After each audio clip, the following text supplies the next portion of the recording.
Bismillahirrahmanirrahim. Efisiensi pasar. Efisiensi pasar adalah pasar di mana harga semua sekuritas yang diperdagangkan telah mencerminkan semua informasi yang tersedia.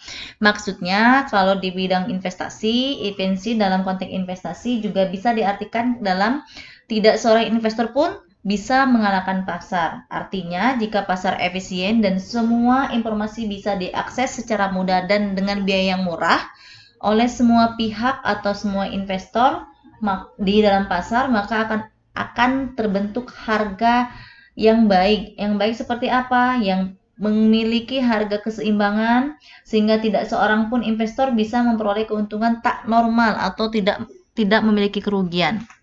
Jadi di situ ya, pasar efisien bentuk lemah di mana pasar harga sekuritas saat ini mencerminkan semua informasi masa lalu. Artinya bisa dikatakan bahwa di pasar tersebut tidak ada informasi yang update sehingga memberikan gambaran atau mencerminkan bahwa harga-harga yang tertera atau yang diperjualbelikan itu tidak ada perkembangan atau update harga gitu ya. Di sini terlihat pada gambar proses penyesuaian harga saham terhadap informasi ya. Ternyata informasi ini sangat mempengaruhi harga pasar, sangat mempengaruhi efisiensi harga yang ada di pasar modal. Dilihat dari harganya ada 500, 1000, 1200, 500 dan ini horizontal menunjukkan hari di mana ketika kita membeli harga 1000, garis di sini ya, 1000 menunjukkan harga keseimbangan yang lama ketika kita membeli satu lot harga satu lot harganya di saham tersebut 1000. Ketika ada perubahan di titik sini nih, ini kan dikatakan tidak efisien karena informasi yang belum masuk. Nah, di titik sini ada informasi yang mau masuk atau ada update informasi yang baru mau update sehingga ada perubahan di titik putus-putus ini nih. Titik putus ini menunjukkan adanya pergeseran informasi yang lama menjadi update sehingga ada harga keseimbangan baru di garis ini yang berubah menjadi 1200. Maka dikatakan pasar efisien. Nah, di kotak segitiga ini menunjukkan bahwa para analisis melakukan teknik-teknik baik itu teknikal, fundamental untuk mengupdate informasi mengenai keadaan saat ini secara internal maupun eksternal, terbuka dan transparan sehingga memberikan informasi secara aktual kepada investor sehingga harga saham akan mengalami kenaikan biasanya seperti itu. Jadi dari gambar ini menunjukkan bahwa harga bisa berubah di pasar efisien dan dikatakan pasar yang efektif dan efisien karena adanya perubahan harga berdasarkan atau dipengaruhi dari informasi terupdate gitu ya.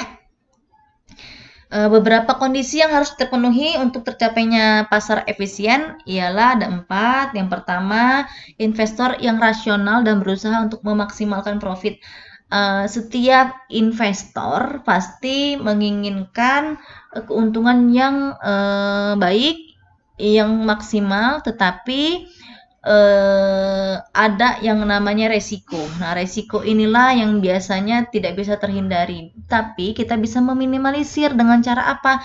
Yaitu berpikir rasional dalam memutuskan sesuatu mengenai investasi. Jadi harus sebagai investor tuh kita harus aktif berpartisipasi di pasar dengan menganalisis, menilai dan melakukan perdagangan saham. Jadi sebagai investor kita jangan pasif mencari informasi mengenai suatu perusahaan yang memperjualbelikan saham. kita harus aktif dalam menilai perusahaan. Kita juga harus rasional melihat keadaan pasar saat ini, baik di perusahaan secara langsung maupun tidak langsung. Jadi, kalau mau memaksimalkan profit, salah satunya seperti itu, gitu ya, harus rasional. Poin kedua, supaya tercapainya pasar efisien, semua pelaku pasar dapat memperoleh informasi pada saat yang sama dengan cara yang murah dan mudah. Tadi yang di awal saya sudah jelaskan bahwa informasi itu sangat mempengaruhi secara signifikan terhadap pasar. Kenapa pasar? Karena mempengaruhi nominal atau harga yang ditawarkan di pasar. Jadi ketika investor dapat memperoleh informasi secara mudah dan serta-merta sangat murah ya, maka akan memberikan peluang yang baik bagi seorang perusahaan mendapatkan banyaknya investor. Gitu ya. Informasi bersifat random, bukan ini ya. Jadi tidak bersifat flat, dia bersifat acak informasinya. Acak seperti apa? Acaknya dalam artian dia bisa mendapatkan informasi baik itu keuangan, sejarah perusahaan, atau apapun mengenai perusahaan. Yang keempat, investor bereaksi secara cepat terhadap informasi baru. Di sini mengartikan bahwa kita sebagai investor jangan pasif mengenai keadaan saat ini, baik di negara itu secara eksternalnya maupun perusahaan itu sendiri, itu internalnya gitu ya. Jadi ketika ada perubahan-perubahan atau ada masalah-masalah, ada informasi apapun yang mempengaruhi suatu harga saham, maka berikan sikap yang baik dan tepat supaya bisa memutuskan sesuatu yang dan akan berdampak positif bagi pasar yang efisien. Hipotesis pasar efisien sebagai berikut. Kenapa kita katakan ada pasar efisien dan pasar tidak efisien atau lemah? Dimana ketika dikatakan hipotesis itu praduga ya, ada signifikan tidak signifikan. Nah, ini ada 3 hipotesisnya, di mana yang pertama efisien dalam bentuk lemah. Dalam bentuk lemah seperti apa? Dalam bentuk lemah itu informasi-informasi yang ada saat itu bersifat historis atau tidak update, sehingga tidak memberikan pengaruh yang sangat kuat kepada keputusan dalam mengambil atau mengambil investasi gitu ya. Jadi orang tuh masih ragu-ragu karena peristiwanya di masa lalu, termasuk perkembangan harga dan volume perdagangan di masa lalu. Jadi membuat orang tuh bener nggak sih?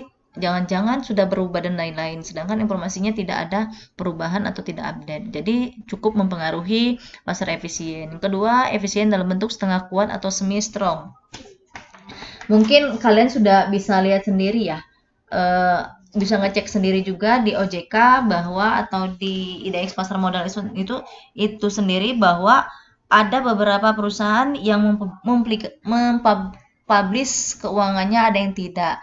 Ada yang mempublish tapi tidak full. Nah, itu dikatakan setengah kuat. Jadi informasi update ada tetapi dia tidak rinci sehingga cukup sulit mendapatkan informasi secara transparansi mengenai perubahan-perubahan yang akan mempengaruhi harga saham. Jadi informasi yang terupdate itu sangat dibutuhkan oleh pasar yang efisien. Yang selanjutnya efisien dalam bentuk kuat. Nah, itu pasti biasanya pasar efisien dalam bentuk kuat ini berarti harga pasar yang terbentuk sekarang telah mencerminkan informasi historis ditambah informasi yang dipublikasikan ditambah dengan informasi yang tidak dipublish. Jadi di sini dikatakan kuat itu informasi yang dahulu, sekarang, dan yang tidak terpublish pun investor mudah mengaksesnya sehingga dikatakan efisien dalam bentuk kuat. Jadi informasi baik yang tidak terpublish dan terpublish atau masa lalu termunculkan atau mudah diakses oleh investor gitu ya. Himpunan di sini ada kita bisa mengatakan bahwa pasar tersebut mengatakan bahwa perusahaan tersebut atau dikatakan kuat dan tidak kuat tadi, yang kita bisa lihat gambar di sini menjelaskan bahwa mempresentasikan informasi apapun yang dikatakan lemah ya. Gambar ini menjelaskan bahwa informasi harga saham di masa lalu weak form. Semi strong, weak form seluruh informasi publik. Yang strong form seluruh informasi yang tersedia termasuk informasi dalam 1 tahun atau masa lalu gitu. Jadi di sini sudah menggambarkan seperti apa informasi-informasi yang mempengaruhi pasar efisien. Oke. Pengujian hipotesis pasar efisien yaitu yang pertama, apakah hipotesis tadi yang kuat, semi kuat atau lemah gitu. Bisa dilihat dari mempelajari pola return sesional, kita harus belajar mengatasi semua, kita harus paham betul seperti apa gambarannya, jangan sampai kita pendapatan kita tidak sinkron, kita harus tahu semuanya, pola pendapatan perusahaan ya, secara sesonal atau lebih ke fleksibel gitu ya.